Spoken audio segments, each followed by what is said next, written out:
आज दोपहर हिमाचल में नजर डालेंगे अभी तक की कुछ बड़ी खबरों पर।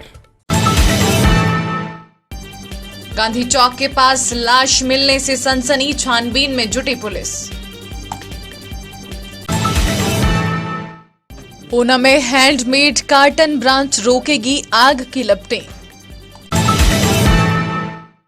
हमीरपुर कॉलेज हुआ हाईटेक, स्मार्ट बोर्ड पर पढ़ाई कर रहे छात्र। श्री नैना देवी मंदिर में उमड़ा श्रद्धा का सैलाब, लगी लंबी लाइनें। पूर्व मंत्री आशा कुमारी ने की भलई माता मंदिर में पूजा अर्चना। रे में धूमधाम से मनाया ईद उल फितर का पर्व, नमाज की अता। चितकुल में 1.5 फुट बर्फ, सड़कें बंद होने से लोग तंग।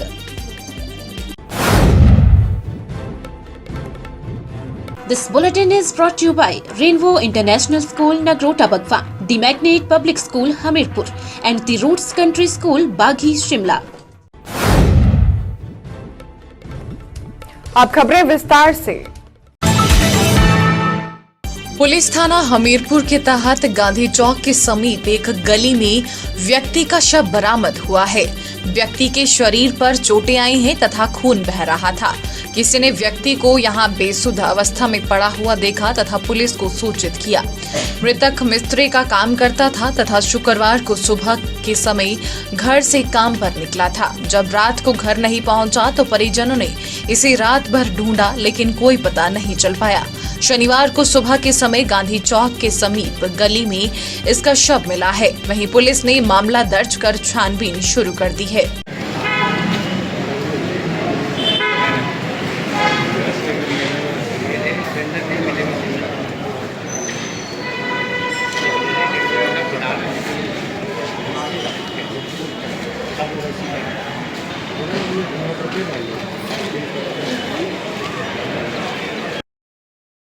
तेरा नाम ਉਹਦਾ ਵਿੱਚ तेरा नाम थप्पड़ मारे लक्की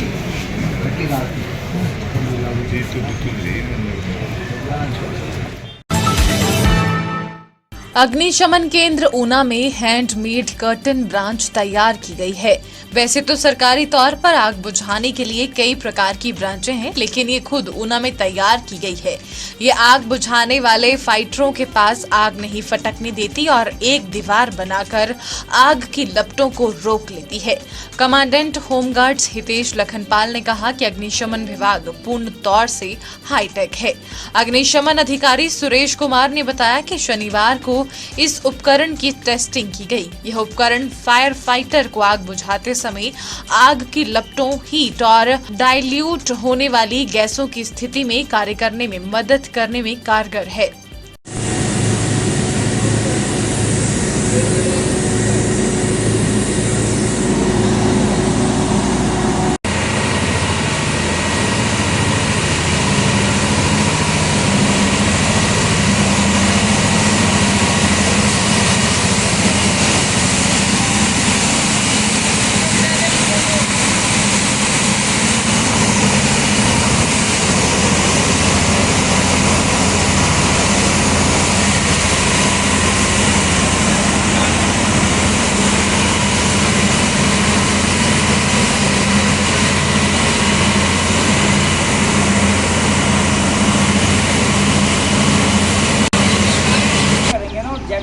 स्प्रे करेंगे, उसमें अपने आप को प्रोटेक्ट करेंगे।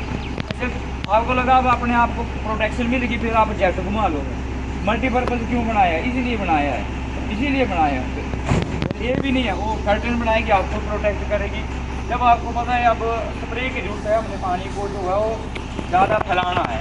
जेट तो जाएगा तो पानी घुस जाएगा मटीरियल के अंदर और घुसेगा और नीचे चला जाएगा। वो तो ऊंचाइयों से जब भविष्य को देखा जाता है तो एक नाम सबसे पहले नजर आता है, रेनबो इंटरनेशनल स्कूल, नगरोटा बगवा।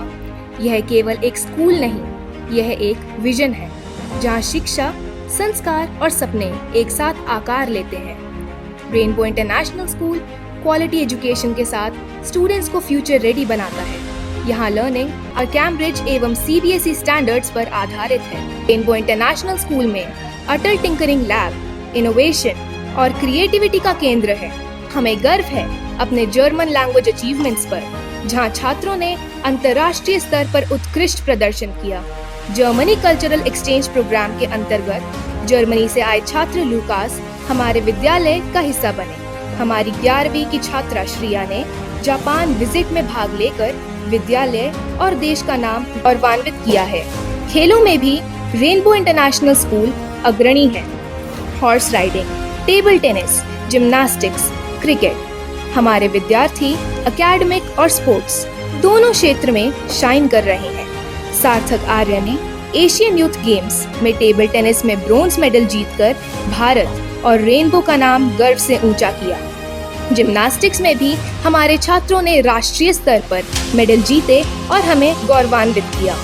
अब एक और नई और बड़ी पहल, छात्रों को नीट, जेईई, सीयूईटी और एनडीए जैसी प्रतियोगी परीक्षाओं के लिए निःशुल्क कोचिंग। यहाँ प्रतिभा को मिलता है सही मंच और सही दिशा।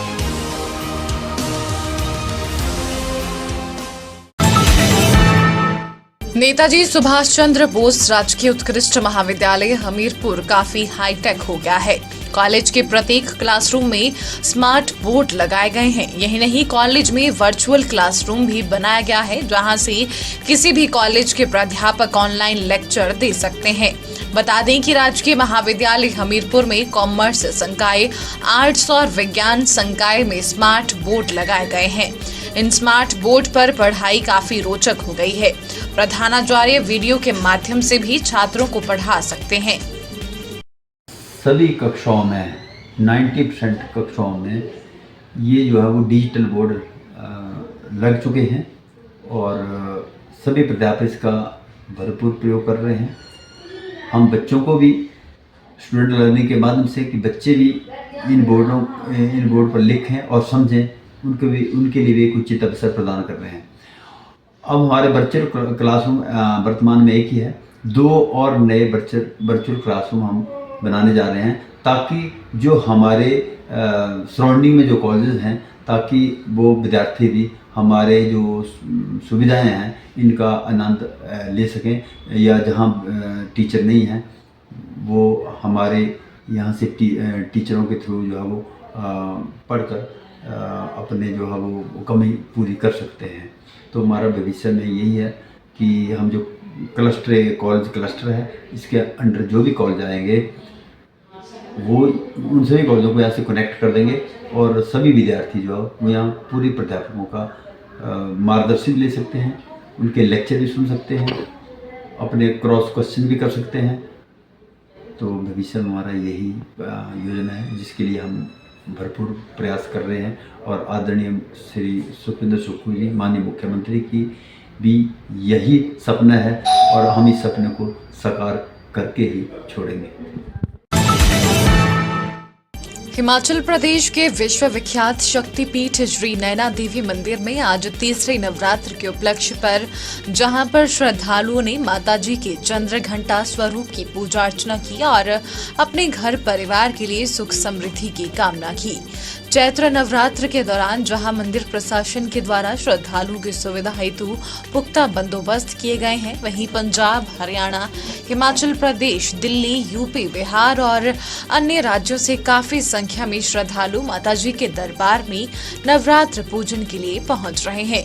पुजारी लकी शर्मा ने पत्रकारों को बताया कि माताजी के दरबार में नवरात्र पूजन का विशेष महत्व है और श्रद्धालु लगातार नवरात्र के दौरान मंदिर में पूजा अर्चना के लिए पहुंच रहे हैं।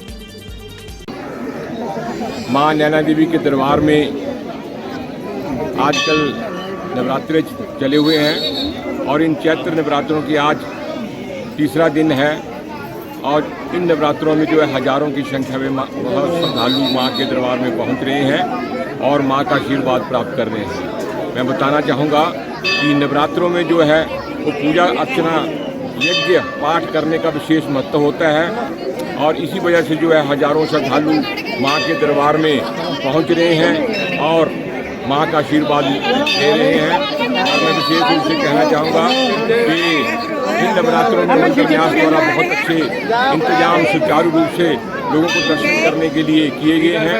लंगर की बहुत अच्छी व्यवस्था चली हुई है और इस बार एक बहुत अच्छी नई पहल यहाँ पे की गई है कि हर रोज माँ के दरबार में जो है भजन संध्या का कार्यक्रम रखा गया है। इसमें हर रोज जो है अलग अलग गायक जो है माँ के दरबार में पहुँच रहे हैं और माँ का गुणगान कर रहे हैं। और मेरी सभी भक्तों से प्रार्थना है कि माँ के दरबार में इन नवरात्रों में अपनी हाजिरी लगाएं और माँ का आशीर्वाद प्राप्त करके यहाँ से जाएं। जिला चंबा के सुप्रसिद्ध भद्रकाली भलेई माता मंदिर में चैत्र नवरात्र के पावन अवसर पर भक्ति और श्रद्धा का अद्भुत संगम देखने को मिल रहा है। प्रतिदिन हजारों की संख्या में पहुंच रहे श्रद्धालु लंबी कतारों में लगकर माता रानी के दर्शन कर रहे हैं और परिवार की सुख समृद्धि की कामना कर रहे हैं। करीब 500 वर्ष पुराने इस ऐतिहासिक मंदिर की महिमा देश ही नहीं बल्कि विदेशों में भी फैली हुई है। 7 समंदर पार से भी भक्त यहाँ मन्नतें लेकर आते हैं। मंदिर में साल के 12 महीने मेलों और जगरातों का दौर जारी रहता है। नवरात्र के शुभ अवसर पर हिमाचल प्रदेश के पूर्व शिक्षा मंत्री आशा कुमारी विशेष रूप से मंदिर पहुंची। उन्होंने पूरे विधि विधान के साथ माता के चरणों में पूजा अर्चना की और प्रदेश वासियों की शांति व खुशहाली की प्रार्थना की। भद्रकाली के मंदिर में हम उपस्थित हैं। यहाँ पे निश्चित तौर पे भक्तों का आना जाना जो है लगा हुआ है। हालांकि मौसम बहुत खराब है, फिर भी लोगों की आवाजाही जो है उसमें श्रद्धा में कोई कमी नहीं देखने को मिल रही है। व्यवस्था बहुत अच्छी है मंदिर में और मैं समझती हूँ कि ये जो पावन नवरात्रे हैं रोज यहाँ पे भक्तों का आना जाना लगा रहेगा। बीच में जातर मुंडन ये सब भी कार्यक्रम चले रहते हैं। व्यवस्था बहुत अच्छी है मंदिर में। खराब मौसम के बावजूद भी कोई किसी चीज की यहाँ दिक्कत नहीं होती है। और ये नवरात्रे जिसकी अष्टमी का दिन जो है 26 तारीख को पड़ेगा, पूरे नवरात्रों में सब भक्तजनों को हमारी ओर से बहुत बहुत शुभकामनाएं हैं। माँ भगवती का आशीर्वाद, माँ भगवती का पूरा इलाके पे जो उनका एक वरद हस्त होता है वो हमेशा की तरह बना रहे। इसी के साथ मैं समझती हूँ कि जय माता दी, जय भद्रकाली भलेई। रमजान के पाक महीने के समापन के बाद मनाया जाने वाला ईद उल फितर का त्योहार खुशियों, भाईचारे और इंसानियत का प्रतीक माना जाता है। उपमंडल फतेहपुर के कस्बा रे में भी लोगों ने पूरे उत्साह के साथ ईद का पर्व मनाया। फतेहपुर के कस्बा रे में सुबह करीब 8 बजे हाफिज गुलजार मालिक के नेतृत्व में ईद की नमाज अदा की गई। इसमें रे, डूहग, जागीर और बाग सहित आसपास के क्षेत्रों में बड़ी संख्या में लोगों ने शिरकत की। नमाज के दौरान देश और प्रदेश में अमन, शांति, तरक्की और खुशहाली के लिए दुआएं मांगी गई। नमाज के बाद लोगों ने एक दूसरे को गले मिलकर ईद की मुबारकबाद दी और भाईचारे का संदेश दिया। मैं एक्स सब इंस्पेक्टर जमालदीन, गांव रे, तहसील फतेहपुर, जिला कांगड़ा, हिमाचल प्रदेश से बिलोंग करता हूं। आज हमारे गांव में ईद उल फितर का त्यौहार बड़े हर्षोल्लास से मनाया गया, जिसमें मुस्लिम समुदाय के लोगों ने आपस में गले मिलके एक दूसरे को ढेर सारी मुबारकबाद दी और मुल्क की अमन व चैनी की दुआएं की गई। तो ईद का त्यौहार हमें एक ही पैगाम सिखाता है कि आपस में भाईचारा और सौहार्द बना रहे। अंत में मैं दोबारा सभी देश और प्रदेशवासियों को ईद की ढेर सारी शुभकामनाएं देता हूं। धन्यवाद। जय हिंद, जय भारत। मोहम्मद रफीक, प्रदेश अल्पसंख्यक बोर्ड सदस्य, हिमाचल प्रदेश व देशवासियों को आज ईद का पावन अवसर पर शुभकामनाएं देता हूं। प्रदेश में हमारा आपसी भाईचारा और सौहार्द बना रहे, इसके लिए एक बार पुनः मैं शुभकामनाएं देता हूं कि सभी इस त्यौहार को हर्षोल्लास से मनाएं। धन्यवाद।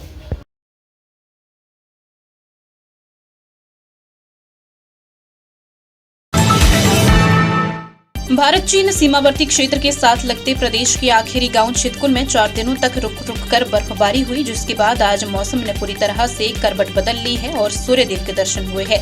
लगातार बारिश होने से चितकुल में 1.5 फुट तक बर्फ गिरी है। वहीं बीते 2 दिनों से चितकुल में सड़क व विद्युत आपूर्ति पूरी तरह से बंद पड़ी है।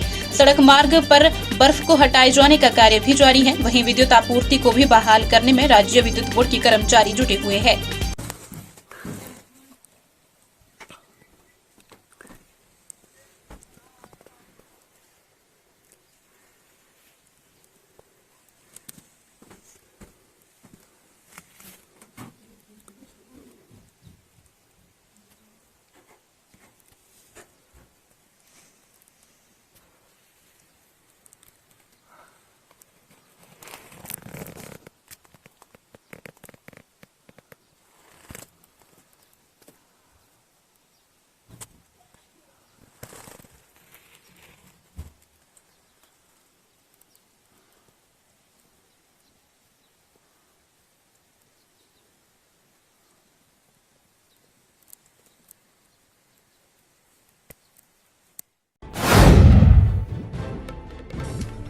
आज दोपहर हिमाचल बुलेटिन में बस इतना ही। देखते रहिए दिव्य हिमाचल टीवी।